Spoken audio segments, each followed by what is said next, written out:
today's episode, we're going to be talking about what makes a will valid.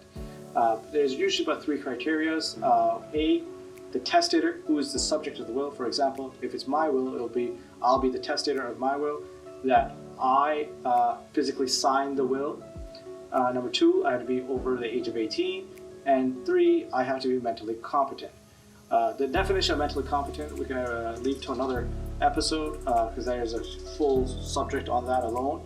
But what we're basically saying is you're in your right mind when you're signing, so you know what you're signing. You know the effect of what you're signing. So those are the 3 criteria of what makes a will valid.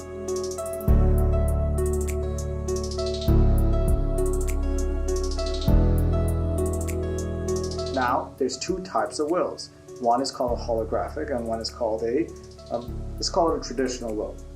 A holographic will is nothing more than a will that is completely handwritten and signed by the testator. So be careful with this. You cannot use a pre-typed form that you even typed up, print it out, and sign. That will not be valid as a holographic will. Holographic will means 100% handwritten, signed by the testator. Traditional wills could be partially typed, partially handwritten, a template, and this is where what most lawyers will design. And this is why I'm going to call this type of the traditional will.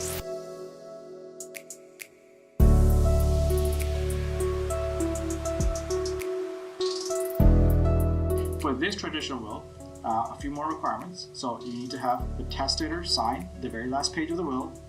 You need to have 2 witnesses who are over the age of 18 witness you placing the pen or the pencil on the paper and signing the will.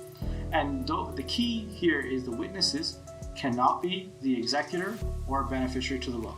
There's complications if they are, and we'll address that in a new video. But these are the 2 types of wills, and that's it for right now.